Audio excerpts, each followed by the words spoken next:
तो मूवी की स्टार्टिंग में हमें ममीज़ की दुनिया दिखाई जाती है जहाँ बहुत ज़बरदस्त एक रेस हो रही होती है। वहाँ पर सालों से एक ही लड़का जीतता हुआ आ रहा था जिसका नाम होता है थन। लेकिन आज उसका जीतना बहुत ज़्यादा मुश्किल लग रहा था क्योंकि उसकी गाड़ी का एक टायर टूट गया था। लेकिन वो होशियारी दिखाते हुए अपनी गाड़ी को उछाल देता है और इसी वजह से उसके पीछे आने वाले दो प्लेयर्स अपनी ही गाड़ी में टकरा जाते हैं और वो इसी वजह से आज बहुत मुश्किल से जीत जाता है वो रेस। उसके बाद हमें नेक्स्ट सीन दिखाया जाता है जहाँ हमें एक आर्कियोलॉजिस्ट को दिखाया जाता है। आर्कियोलॉजिस्ट वो होते हैं जो पुरानी चीज़ों की खोज करते हैं। वो एक नेफर नामी मम्मी को ढूंढ रहा था। वो उसे अपनी म्यूजियम के लगाने के लिए उसे ढूंढ रहा था। यहाँ पर एक्चुअली उसे वो ताबूत मिल भी जाता है, लेकिन वो वहाँ पर हैरान हो जाता है देख के कि उसके अंदर कोई भी मम्मी नहीं होती। अभी ये आर्कियोलॉजिस्ट देखता है कि उस ताबूत पे कुछ लिखा हुआ था। वो पुरानी इजिप्शियन भाषा थी। वो उसे डिकोड करने के बाद उसे वहाँ पर पता चलता है ये कोई आम ताबूत नहीं, ये दो दुनिया को जोड़ने वाला वहाँ पर ताबूत था, यानी कि मम्मीज़ की दुनिया और इंसानों की दुनिया को जोड़ने का एक रास्ता। उसे ये सब पढ़ के यकीन नहीं आ रहा होता है। तभी वहाँ पर उसे एक बग दिखता है जो कि उसकी दुनिया का नहीं था। वो उस बग को देख ही रहा होता है, तभी वो बग चलते चलते वहाँ से गायब हो जाता है, यानी वो वहाँ पर दूसरी दुनिया में चला चुका होता है। अब यहाँ पर मम्मीज़ की दुनिया में हमें थर्ड को दिखाया जाता है जो कि रेस जीत के अपने फैंस को ऑटोग्राफ दे रहा होता है। तभी यहाँ पर थर्ड ऐलान कर देता है कि मैं आज के बाद कोई भी रेस में हिस्सा नहीं लूँगा, मैं अब कोई भी रेस में पार्टिसिपेट नहीं करूँगा। अब यहाँ पर थर्ड का भाई उसकी ये बात सुन के बहुत ज़्यादा नाराज़ होता है। वो उससे कहता है तुम्हें रेस नहीं छोड़नी चाहिए, लेकिन अब थर्ड डर चुका है। वो डर चुका है कि उसका कोई रिकॉर्ड ना तोड़ दे, क्योंकि आज वो रेस हारते हारते बच चुका था, लेकिन एक दिन ऐसा आएगा वो रेस हार जाएगा। इसी डर में वो उठ के मार्केट चला जाता है। यहाँ पर वो मार्केट में घूम ही रहा होता है, तभी उसके साथ एक टक्कर हो जाती है एक लड़की के। उस टक्कर में दोनों कसूरवार थे, लेकिन वो लड़की ऐसा दिखाती है जो कि थर्ड की ही गलती है और थर्ड को बहुत ज़्यादा बातें सुनाती हैं कि अगर इंसान देख के भी चल सकता है, और ये सारी बातें सुना के वो वहाँ से चली जाती है। कुछ देर बाद हमें वही लड़की दिखाई जाती है जो कि रॉयल पिरामिड में जा रही होती है, यानी यही प्रिंसेस नेफर्ड है और जिसका ताबूत वो आर्कियोलॉजिस्ट ढूंढ रहा था। अब ये फ़िरौन की बेटी थी और इसे गाना गाना बहुत ज़्यादा पसंद था, लेकिन वो एक प्रिंसेस होने के कारण वो गाना नहीं गा पाती। उसकी मेड उसे वही समझा रही होती। फ़िरौन भी आ जाता है और वो उससे कहता है कि हम जल्द ही एक बर्ड को जिंदा करेंगे जो तुम्हारे लिए एक लड़का ढूंढ के लाएगा जिससे तुम्हारी शादी कर दी जाएगी, पर एक परफेक्ट मैच। वो तभी वहाँ पर उसकी बेटी कहती है एक परिंदा मेरी ज़िंदगी के बारे में नहीं डिसाइड कर सकता, मैं शादी नहीं करना चाहती। लेकिन उसके डैड कहते हैं तुम्हें हर लड़की को एक शादी ज़रूर करनी होती है। अब अगले दिन की सारी रस्में स्टार्ट हो जाती हैं। अब वो एक परिंदे को ज़िंदा करते हैं जो कि उसके लिए एक लड़का ढूंढ के लाएगा। अब थर्ड का भाई भी अपनी छत पे अपने खिलौने के साथ खेल ही रहा होता है। वो परिंदा उड़ते उड़ते उनकी छत के पास से जा ही रहा होता है, तभी थर्ड के भाई का खिलौना उस परिंदे के ऊपर लगता है और उनकी छत पे गिर जाता है। अब वो रॉयल गार्ड उसके थर्ड के पास आके उसे उठा के रॉयल पिरामिड में लाते हैं। अब उसे कुछ भी समझ में नहीं आ रहा होता है। उसे यहाँ पर बताया जाता है कि तुम्हें प्रिंसेस से शादी करनी पड़ेगी, लेकिन वो खुद भी शादी नहीं करना चाहता था। अब वो उसे बताया जाता है अगर तुमने इनकार किया तो तुम्हारी आंखें और जुबान काट ली जाएंगी। अब वो बेचारा करता भी तो क्या करता, इसी वजह से वो प्रिंसेस को हाँ कर देता है। अब उसे वहाँ पर एक अंगूठी दी जाती है। वो उससे कहते हैं कि इस अंगूठी को संभाल के रखना, तुम्हें वो शादी के दिन प्रिंसेस को पहनानी है। अब वो अंगूठी ले लेता है। अब यहाँ पर थर्ड और नेफर्ट को एक साथ बातें करने के लिए टाइम भी दिया गया था, लेकिन उन दोनों की बातों से हमें ये पता चलता है उन्हें शादी में कोई भी दोनों को इंटरेस्ट नहीं था। अब यहाँ पर शाम भी हो चुकी थी। अब यहाँ पर हमें पता चलता है इस पिरामिड की दुनिया में ना शाम होती थी ना सुबह, ये सब वो आर्टिफिशियल की तरीके से करते थे। लेकिन जो भी हो, थर्ड का भाई बहुत ज़्यादा खुश था कि उसके भाई की शादी हो रही है और वो भी क्वीन के साथ। अब उसे रॉयल पैलेस में रहने का मौका मिलेगा। वो अपने भाई से कहता है तुम मुझे अपनी रिंग दिखाओ, लेकिन उसका भाई कहता है कि नहीं, ये रिंग बहुत ज़्यादा कीमती है और वो उसे अपनी अलमारी में रख देता है। अब यहाँ पर असली दुनिया में हमें वही आर्कियोलॉजिस्ट दिखाया जाता है जिसने मम्मीज़ की दुनिया में एक रोबोट भेजा था। अब वो रोबोट थर्ड के घर में पहुँच चुका था जो कि बहुत ज़्यादा तोड़फोड़ कर रहा था। अब उसे तोड़फोड़ करते हुए बहुत ज़्यादा टाइम कुछ भी थर्ड को सुनाई नहीं देता क्योंकि वो बाहर चला चुका होता है। अब यहाँ पर तोड़फोड़ करते हुए तभी वहाँ पर उसे वो रिंग मिल जाती है जो कि थर्ड को अगले दिन अपनी बीवी को पहना देनी थी। अब उसे रिंग मिलने के बाद आर्कियोलॉजिस्ट को वहाँ से उसे अपने रोबोट को निकालने की पड़ गई थी। अब वो रोबोट को निकालने के चक्कर में वहाँ पर तोड़फोड़ मचाना स्टार्ट करता है। उस तोड़फोड़ से वहाँ पर एक ब्लास्ट होता है, तभी वहाँ पर थर्ड और उसका भाई वहाँ पर आ जाते हैं। वो देखते हैं वहाँ पर वो रिंग नहीं है। थर्ड वहाँ पर कहता है कि यहाँ पर एक कोई इंसान आया होगा दूसरी दुनिया से जो कि रिंग लेके गया। हमें दूसरी दुनिया में जाना होगा उसी रिंग को लेने के लिए, क्योंकि वो बहुत ज़्यादा कीमती है। अब ये दोनों थर्ड का भाई वो इंसानों की दुनिया में जाने लगते हैं। अब इंसानों की दुनिया में पहुंचने के बाद देखते हैं कि वो आर्कियोलॉजिस्ट के पास एक इस डिब्बे में उसकी रिंग होती है। वो उस रिंग को देख लेते हैं। अब थर्ड उनसे रिंग लेने की बहुत ज़्यादा कोशिश करता है, लेकिन वो थर्ड रिंग लेने से पहले उन्हें कोई देख लेता है। इसी वजह से वो उस ट्रक में छुप जाते हैं। अब वो उस ट्रक में देखते हैं कि वहाँ पर कोई और भी है। थर्ड वहाँ पर देखता है वहाँ पर और कोई नहीं, वहाँ पर नेफेड ही थी। नेफेड उनसे पूछती है तुम यहाँ पर क्यों आए हो। थर्ड उन्हें बताता है कि वो रिंग यहाँ पर खो चुकी है। नेफेड ये सब सुन के बहुत ज़्यादा खुश हो जाती है। वो कहती है कि अब मुझे तुमसे शादी नहीं करनी पड़ेगी, लेकिन थर्ड वो रिंग ढूंढ रहा था। अब ये सब शिप में होने के कारण वहाँ पर लंदन पहुँच जाते हैं। अब लंदन पहुँचने के बाद वो सब देखते हैं कि यहाँ पर बहुत सारे लोग हैं, वो उनसे छुप जाते हैं। ये सब वहाँ पर आर्कियोलॉजिस्ट की बातें सुनते हैं। वो कहता है कि मैं ये सब म्यूजियम में रखूँगा और इसे नीलाम कर दूँ और बहुत सारे मेरे पास पैसे भी आ जाएंगे। अब ये सब उसकी आर्कियोलॉजिस्ट की गाड़ी में ही वहाँ पर छुप जाते हैं। अब वो वहाँ पर एक स्टेज के सामने रुकते हैं। अब वो वहाँ पर देखते हैं कि वहाँ पर बहुत सारे लोग उन्हें तीनों को देख लेते हैं।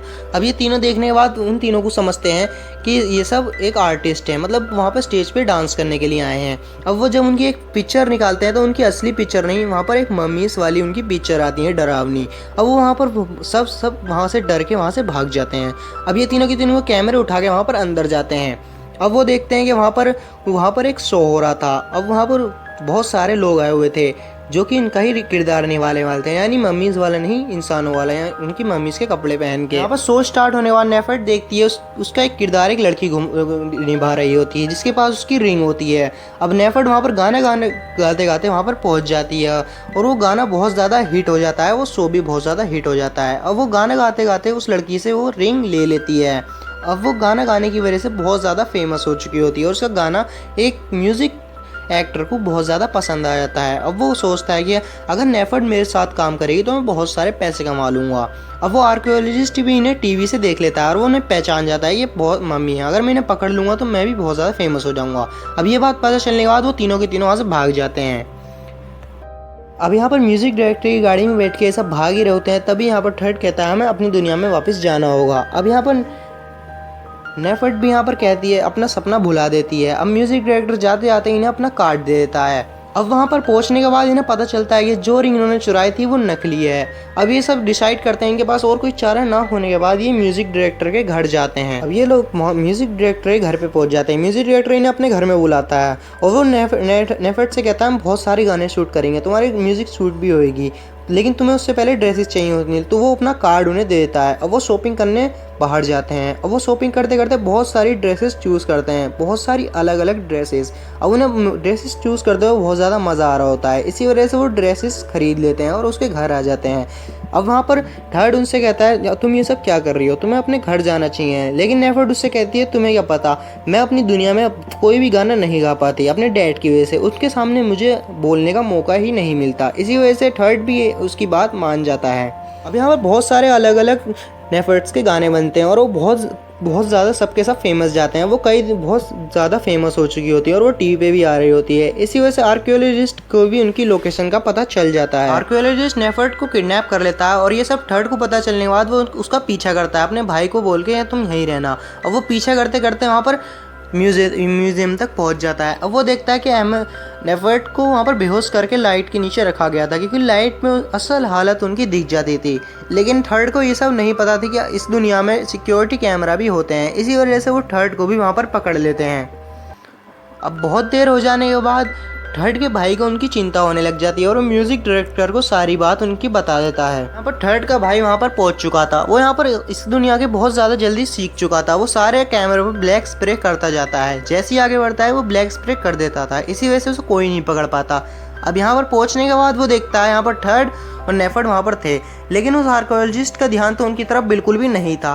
अब वो यहाँ पर थर्ड और नेफेड को यहाँ पर वहाँ से ले जाता है। जैसे ही वो लेके जाता है वहाँ पर आर्कियोलॉजिस्ट उनके पीछे पड़ जाता है। अब वो उन्हें बेहोश करने वाली जैसी ही गोली चलाता है वो सब टकरा के म्यूज़िक डायरेक्टर को लग जाती है। अब वो तीनों के तीनों वहाँ से एक भाग के वहाँ पर बस में बैठ जाते हैं, लेकिन वो म्यूज़िक डायरेक्टर उनका पीछे नहीं छोड़ता। थर्ड का भाई अपने छोटे मगरमच्छ के जरिए उस बस को बहुत अच्छी तरह से चला रहा था, लेकिन वहाँ पर एक ऐसा पुल आता है जो वहाँ पर वो नहीं पार कर सकते। इसी वजह से थर्ड का भाई उसे गाइड करता है कि फुल स्पीड में जाकर एकदम से ब्रेक मार देना और साइड में घुमा देना। इसी वजह से वो वैसा ही करता है और वहाँ पर बच जाते हैं। लेकिन जो उनका पीछा कर रहे होते हैं वो डायरेक्ट जाके नदी में गिर, वहाँ पर पानी में गिर जाते हैं। अब यहाँ पर थर्ड का भाई बहुत ज़्यादा चालाक था। वो वहाँ पर म्यूजियम से निकलने से पहले ही उसने वो रिंग उससे चुरा ली थी। इसी वजह से वहाँ पर वो अब वो थर्ड नेफर्ट से पूछता है क्या तुम वापस इजिप्ट जाना चाहती है, और क्योंकि यहाँ पर इस दुनिया ने तुम्हारे सपने पूरे करे हैं। यहाँ पर नेफर्ट बोलती है कि हाँ मैं अपनी दुनिया में जाना ही पसंद करूँगी। इसी वजह से वो अभी लंदन में थे और उन्हें इजिप्ट जाना था। वो म्यूज़िक डायरेक्टर की हेल्प लेते हैं। वो एक फ़्लाइट पकड़ के वहाँ पर अपने खुफिया कोफिन के पास वहाँ पर पहुँच जाते हैं। अब वो अपनी दुनिया में पहुंच चुके थे, लेकिन उन्हें ये नहीं मालूम था जिस फ्लाइट से वो आए थे इसी फ्लाइट से वो आर्कियोलॉजिस्ट भी वहाँ पर पहुंच चुका था। यहाँ पर वो आर्कियोलॉजिस्ट एक जेसीबी लेके उनकी दुनिया में आ जाता है। अब वो उन्हें पकड़ने वाला होता है, तभी उसके सामने एक फ़्रोन आ जाता है। अब वो बहुत ज़्यादा खुश हो चुका था कि वो फ़्रोन मिल गया उसे। फ़्रोन मिल गया तो समझो वो बहुत ज़्यादा अमीर हो चुका था और वो बहुत ज़्यादा ताकतवर भी था। अब यहाँ पर उस फ़्रोन को पकड़ के अपने साथ ले जाता है। अब यहाँ पर हमें थर्ड को दिखाया जाता है नेफर्ट से प्यार करने लगा था, और लेकिन उस नेफर्ट ने उससे मना कर दिया था कि वो शादी नहीं करना चाहती। इसी वजह से थर्ड बहुत ज़्यादा उदास था। अब उसका भाई देखता है कि वो फ़्रोन को पकड़ के लेके जा रहा था आर्कियोलॉजिस्ट। इसी वजह से वो थर्ड के पास आता है और वो उससे कहता है वो उसे पकड़ के लेके जा रहा था। वो थर्ड मना कर देता है कि ऐसा कुछ नहीं होगा, उसके पास रॉयल गार्ड्स हैं, वो सब कुछ संभाल लेगी। लेकिन छोटे भाई की जिद करने के कारण वहाँ पर पहुँच जाता है और नेफर्ट उसे देख के बहुत ज़्यादा खुश होती है। लेकिन थर्ड भी अपनी बग्गी पे बहुत सालों बाद बैठा था। अब वो उन दोनों के दोनों उसका पीछा करने लग जाते हैं, लेकिन थर्ड को इसी बात का डर था कि उसकी बग्गी इस बार भी उसका साथ नहीं देती, और ऐसा ही होता है। उसकी बग्गी का एक टायर वहाँ से टूट जाता है, लेकिन उसका एक उसी टायर टूटने की वजह से वो जेसीबी के साइड में रख लेता है। इसी वजह से उनकी स्पीड बहुत ज़्यादा तेज़ हो जाती है और वो थर्ड वो देखता है कि वहाँ पर एक सामने बहुत बड़ी खाई थी, लेकिन उस आर्कियोलॉजिस्ट को नहीं दिख रही थी। इसी वजह से वो उन फ़्रोन और नेफर्ट को बाहर निकाल देता है और वो खुद उस आर्कियोलॉजिस्ट के साथ नीचे गिर जाता है। अब ये सब देख के नेफर्ट बहुत ज़्यादा चिंता हो जाती है और वो कबूल कर लेती है कि उसे थर्ड से बहुत ज़्यादा प्यार है। और ये सब देख के वो देखती है कि थर्ड वहाँ से ऊपर आ जाता है। जो रिंग उसे दी थी उसने उसमें धागा बांध के अपने गले में डाल ली थी और उसी रिंग का धागा वहाँ पर ऊपर लटका रह गया पत्थर में। इसी वजह से उसकी जान बच गई। अब वो बहुत ज़्यादा खुश हो जाती है और इसी वजह से उन दोनों की वहाँ पर शादी करा दी जाती है। अब यहाँ पर ये मूवी एंड हो जाती है। अगर अभी आपको मूवी अच्छी लगी हो तो लाइक एंड सब्सक्राइब ज़रूर कर देना मेरे दोस्तों।